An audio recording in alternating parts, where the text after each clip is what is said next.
In 2010, the film True Grit, directed by Ethan and Joel Coen and based on the 1968 novel by Charles Portis, was released in theaters. Although it hasn't gone down as the best, or even widely seen as a top 3 Coen brothers film, I'd argue it has just as much merit as any other Coen epic. The film adheres strongly to its source material as the Coens dig through the harsh realities of life and death in an uplifting coming-of-age story that doubles as an enthralling Western flick. While there are several aspects and themes of the film that help make it stand out, I'd like to specifically dive into the role of death and religion in the film, as both are core tenets that fundamentally shape the film's experience. I'll be using the 1969 True Grit film by Henry Hathaway, the original novel, and the work of film scholars as references to help build and support my claim. Without further ado, let's begin delving into True Grit. Firstly, it's important to establish the sort of overall context that the film resides in. The opening scene of the film does an incredible job of translating book to film and creates an atmosphere from which to understand the rest of the film. Another thing that's important to remember is that the original novel is written as a first-person novel from the perspective of the main character, Maddie. With this in mind, the Coens frame the entire film. The film opens just as the book does, with Maddie describing the circumstances of her father's murder. First, we see a Bible quote, already establishing the religious themes of the film. Then, we see the shot fade in from black as if Maddie is dredging up a memory. The first thing we can see is a vague light that begins to come into view, and first forms the shape of a cross, just before we can finally tell that it's a building's facade lit by candlelight. Maddie begins her monologue as the camera pans down to show her father's dead body surrounded in darkness, but bathed in light, almost like a chiaroscuro, similar to classical Baroque paintings. Next, a man on a horse, who presumably is Chaney, speeds by in an almost overly cinematic shot, passing right by the body he just killed. It then fades away as we watch Chaney ride off into the hills. We can tell from the sound of Maddie's voice in her monologue during this that it is most certainly an adult version of Maddie who is telling us this story. And considering Maddie was not present for her father's murder, and the novel is in first person, just as the film is, this must be how Maddie imagines her father's murder to have taken place, further evidenced by only the simplest bare bones details to be present: the inn where he was staying, his body outside, and Chaney riding away. Objectively, this event did not play out as we are seeing it now, but this is how Maddie imagines the scene of her father's murder in her mind. Accompanied with her opening monologue, the Coens have expertly set up the film as a first-person narrative and account in a subtle, yet at the same time, once it's realized, very obvious way. Not only does this work in preparing the viewer for the first-person account that's ahead, one that in every sense is not the exact events either, simply Maddie's memory and perspective of them, but it also establishes the important religious themes in the film. The first thing we make out again is that cross. Then we see her father's body splayed on the ground in an almost Jesus on the cross position, with his arms outstretched and legs together. On top of this, as I said earlier, the shot looks similar to a Baroque painting, an art movement that was heavily associated with the Catholic Church in religious motifs and symbolism. Finally, there is also the final line of dialogue given by Maddie in this opening monologue where she says, "You must pay for everything in this world one way and another. There is nothing free except the grace of God." This contrasts strongly with the 1969 version of the film, where we see the entire scene play out completely, with witnesses, dialogue, and the rest of the town being in view. And while it's interesting to get to see that, it certainly serves a better purpose to the film to present the way the Coens have. Evidently, this scene both establishes our first-person narrative in film form, but also hoists the first tenet of this film I'm discussing: religion. As I discussed, religion plays a vital role in the opening of the film, but also throughout it. There are several references to religion and God during its runtime, and the story itself reflects more broadly religion and mythology. In Judith Fletcher's essay The Catabasis of Maddie Ross in the Coens' True Grit, Fletcher points out the similarities in the story to that of Greek mythological stories about visiting the land of the dead, also called a catabasis. She argues that Indian territory represents the land of the dead itself, and that Maddie and Cogburn go through several trials similar to ones present in such Greek myths. Specifically, she uses the story of Persephone and her catabasis in her argument, citing the prevalence of a Persephone figure in works across popular culture. But it bears noting that the story of Persephone is as well-established trope in fiction as is thus recognizable to a broad audience. The myth already had many variants in Greco-Roman literature and influenced European art and literature for centuries. But after the discovery of the manuscript of the Hymn to Demeter in 1877, Persephone's story became one of the most popular subjects of the classical tradition. To use the story of Persephone as an analogy for Maddie's rite of passage, which is represented both as a separation from her mother and as a visit to the land of the dead. I'd also argue it falls into the religious context as well, as much of their literature on Christianity was heavily influenced by Greek and Roman mythos. Even in a biblical sense, you can see the concept of trials being put forth, like the trials of God to certain prophets, or even the plagues sent by God to aid Moses.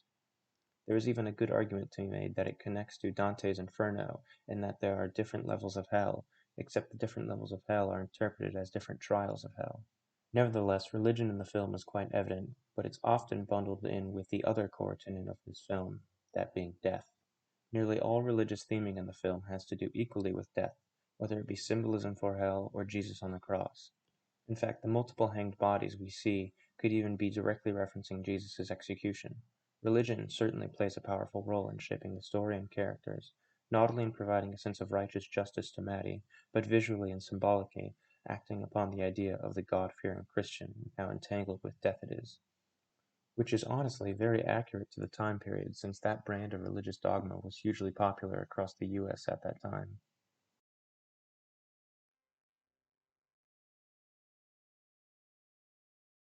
From the opening film to its dying moments, death is a massive part of True Grit. The story's journey is fueled by the death of Maddie's father and her search for revenge. Immediately when she reaches town, she goes to see the body and discusses the cost of the coffin and embalmment, and right afterward witnesses the hanging of 3 men in the town square, played off like a spectacle. Once they entered Indian territory, they have entered the land of death, literally crossing a river into it, a direct reference to the river Styx from mythology and Dante's Inferno. And in Indian territory, death is all around them from then on out. The first trial they come across in this land is a hanging body from a tree. They cut it down to see who it is, but end up letting someone who comes along to take the body to sell it. Not long after, a man who only exists in the Coen's version of the story rides up with the very same body, having just recently bought it and trying to pawn it off to them. A sobering reminder that no matter what, death is inescapable. The fear of death does not give up even as they lay down to sleep, as they must set up a rope around them to try to prevent rattlesnakes from biting them, risking death. Then, of course, there's the situation at the shed, followed by the brawl leaving several bodies, as well as the climax of the film leaving Chaney and the gang he was traveling with all dead as well. At the end of the film, we see Maddie in her old age in a graveyard, with the graves of her loved ones in Cogburn. This film wants you to remember death is always present, spurred on by its religious themes, where especially in Christianity, death and the afterlife are a core value. Jesus died for the people's sins on the cross. People fear eternal damnation in hell in the afterlife, and thus work their entire lives to secure a place in heaven after their death. In a film that steps so deeply into Christianity, having death be such an ever-present and common thing, even being treated mundanely throughout the film, is a clear and obvious choice by the Coens that, once you think about it, is an obvious choice to make, and just shows the level of thought they put into adapting the story and its themes. Speaking of themes, let's finally analyze the height of the film, where both religion and death intersect as themes in one magnificent moment. Quickly, though, I'd like to establish the recurring theme of exchange and transaction. We see transactions heavily discussed in the town of Fort Smith, Arkansas, and see recurring examples of exchanges with the dead body being sold and an argument being made in the shed for information. You could even argue that death itself is an exchange of life for death. With that in mind, let's enter the pit.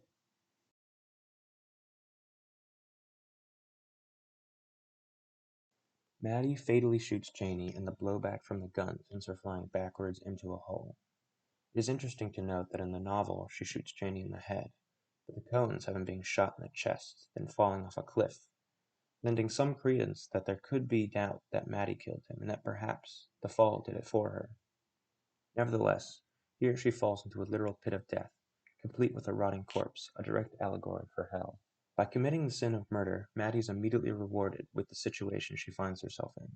In the novel, Maddie even describes her spirit leaving her as if she is dying.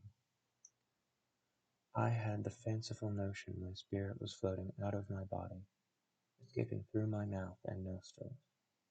Not only this, but there is a rattlesnake in the pit, a literal serpent, which is the form Satan took in the Garden of Eden when tricking Eve to go against God's will.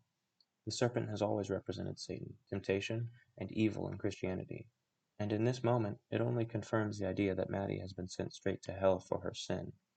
Something that's included in the book that's notably absent from the Coen film is that there are plenty of bats in the pit, one even landing on Maddie's leg.